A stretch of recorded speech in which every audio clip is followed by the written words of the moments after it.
Question number 3, Mr Speaker. So state. With permission, Mr Speaker, I will answer questions 3 and 16 together.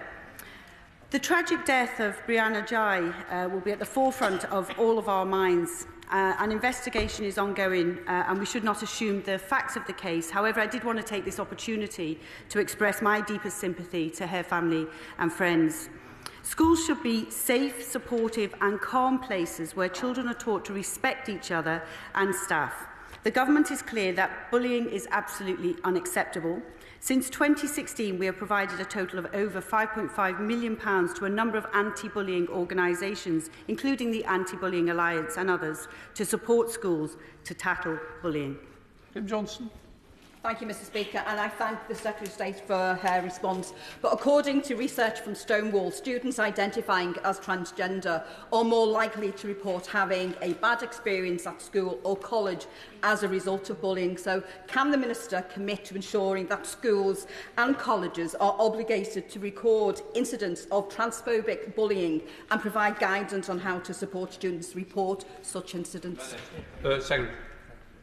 Yes, I thank the Honourable Lady for her question. All schools are required to have a behaviour policy which will include anti-bullying, and Ofsted hold them to account on that.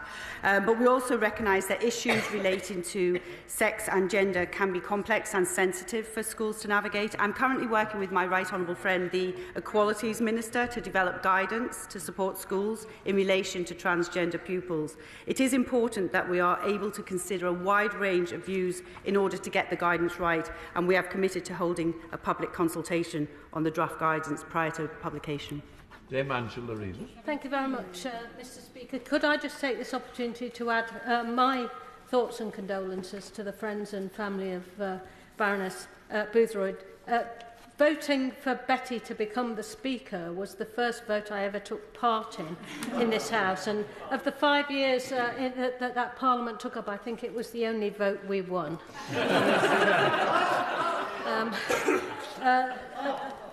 The research shows that LGBT+ young people are twice as likely to be bullied as their peers in school, and for trans pupils this can be even worse. The Secretary of State's predecessor promised to issue draft guidance on supporting trans pupils last September. It still hasn't appeared, so could the Secretary of State tell us when this guidance is going to appear, as pupils need it and teachers are crying out for it? Yes, I thank the Honourable Lady for her question, and I know it is something that very much is required and schools are waiting for it. We are working on it. I am working right now with the Equalities Minister, but it's very important to get it right, and it's also very important that we have a long consultation on it, because it does deal with, as we know and as we've seen, quite a sensitive topic, and we do need to treat it very sensitively, but we are working on it. Miriam Kate.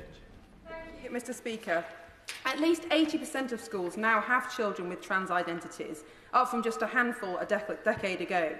Vulnerable children, especially those who are autistic, have been abused or are in care, are significantly overrepresented among children who report gender distress. But instead of safeguarding these children, many schools continue, possibly unlawfully, to encourage or affirm these children's transition, leading them down a potentially irreversible path towards sterility and exploitation. This is the safeguarding scandal of our generation.